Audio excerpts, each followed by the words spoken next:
These are Aputure's new InfiniBars. I got 2 of their 4-foot InfiniBars here. There's already an awesome video about a lot of their features on Aputure's own channel, so I'm just going to tell you what I'm the most excited about, show you a few examples of me actually using them, and share some thoughts and suggestions for the future. I'm most excited about how easy it is to set up a complicated pixel chase with a color gradient at your desired speed, pixel size, direction, and number of pixels with separate InfiniBars without actually having to buy a fortune's worth of hardware or know anything about DMX, and without having to physically connect them. I usually connect all of my lights to this Exolux Control 1, which is a Lumen radio controller. But when using these lights specifically, it's a lot easier to just use the latest version of Sidus Link on your iPhone to create these kinds of complicated movements. Right now you can only use the iPhone to do these special effects, but pretty soon I'm sure the iPad will have that feature too. If you're on the latest version of Sidus Link on the iPhone, you should have a new feature called Magic Infinity Effects, and that's where you're able to configure all these special effects that I have going on behind me, and set up these pixel chases with custom colors, or durations, or sizes. You can change the length of the pixel. You can change the speed of the pixel, the interval of the pixels, and make more of them. Let's slow them down a bit. You can make them all really long. You can make them all really short, bright, and give them a background. But the most interesting thing to me is that you can create a single smooth pixel chase across multiple InfiniBars very easily with the app. For me, this easy pixel chase has previously been sort of an impossible task, even with all the lights and equipment that I own.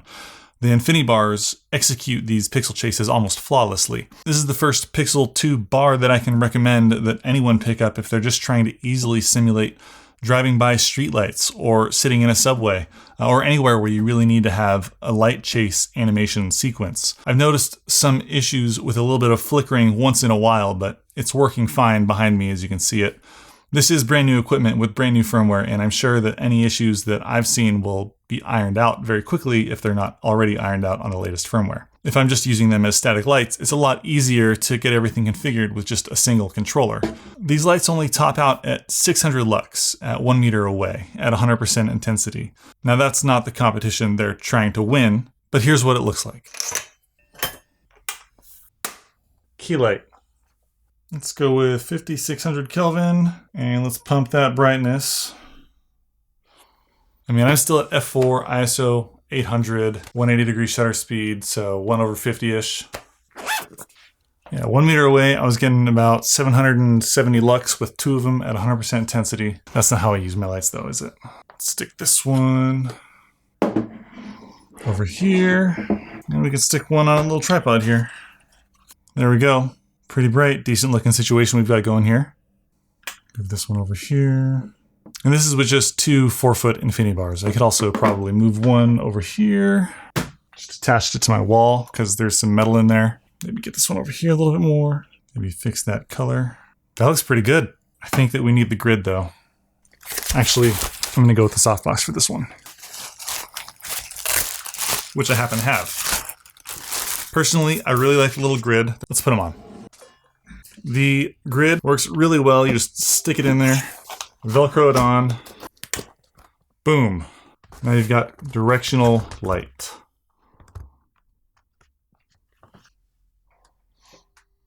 That's the grid. I highly recommend it if you need it. They're fantastic. And of course the magnets are super strong.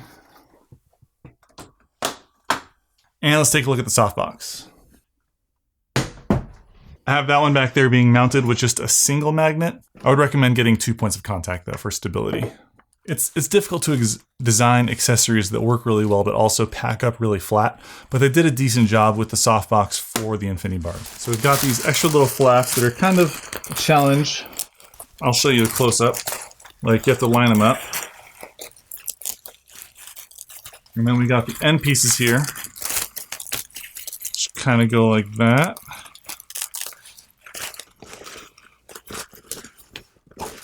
And there we go. Nice soft light.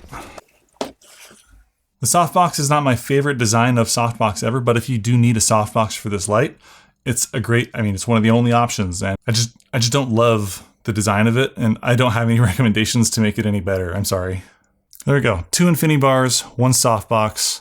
Still on battery power. I feel like we're doing pretty good. You could definitely get away with just 2 of these for a little home studio situation. I really like them.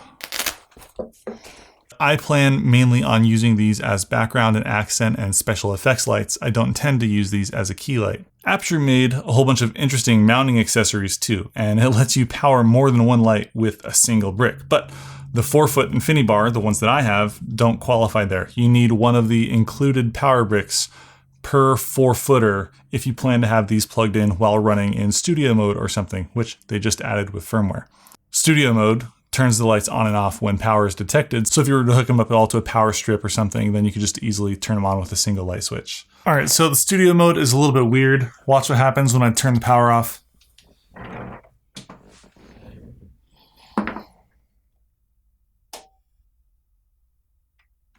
They just kind of pop right back on. I don't know how to fix that yet, but they just released the studio mode, so give it a minute, they'll fix it. The battery alone will last for about 2 hours when running them at 100% intensity. Aputure also released an 8-way splitter that has a 330 watt power adapter, and that'll power 8 units simultaneously. And that only comes, as far as I'm aware, with the 8-light kit. So if you need them all to be connected and powered, you would want to get that. You can physically connect them with the free included accessories to make a seamless 8-foot tube, or longer if you have more of their tubes. But you configure them wirelessly, and they don't need to be connected at all if you don't feel like pulling out the Allen wrench. They don't use that connection for data, just power. Let's talk about the accessories. Power adapter, carrying case, Allen wrench. We've got this little guy, so you can attach to like a grip arm, and this little guy, which will let you connect them seamlessly.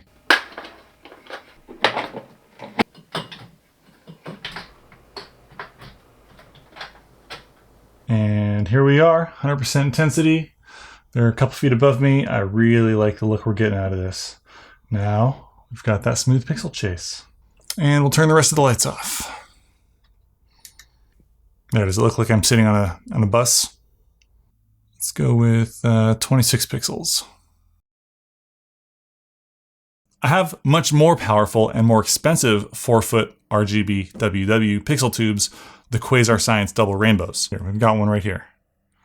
But working with them to pair your controller and pair special effects with them is really complicated. And I still haven't figured out how to get a smooth 8-foot chase out of them by just lining them up and configuring them. I've not been able to do it. I've primarily just used these as 4-foot static lights controlled by DMX. So let me show you how easy it is to configure the InfiniBars after you've connected them to your Sidus Link on your phone. Tap this button down here, which shows up on the latest firmware, and then it takes you to this Magic Infinity Effects menu. I'll go with Pixel Chase, which brings up this menu. I have little submenus for color, BG color, and length, as well as intensity, length, and speed, and direction, as well as sequential. And I'll show you what all this stuff does.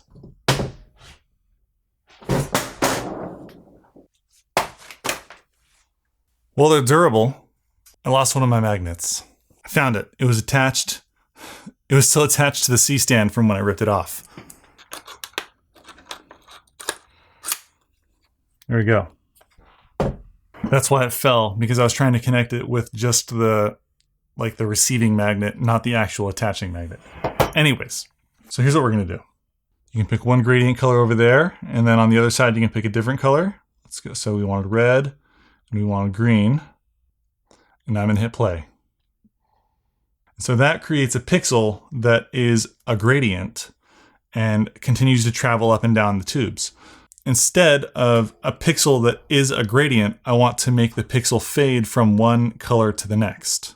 So I go to color, I'll pick dynamic color, red, and this one I'll pick green, both at 100% intensity.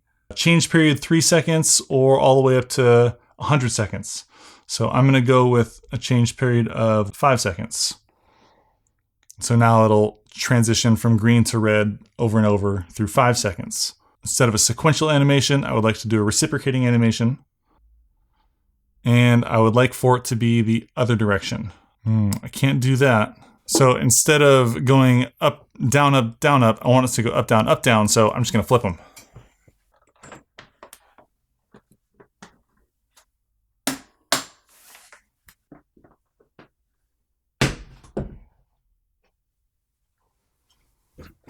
There. And I did notice a little flicker there. I don't know what causes that, but once in a while, there's a tiny little bit of flicker. Make it go a little bit slower.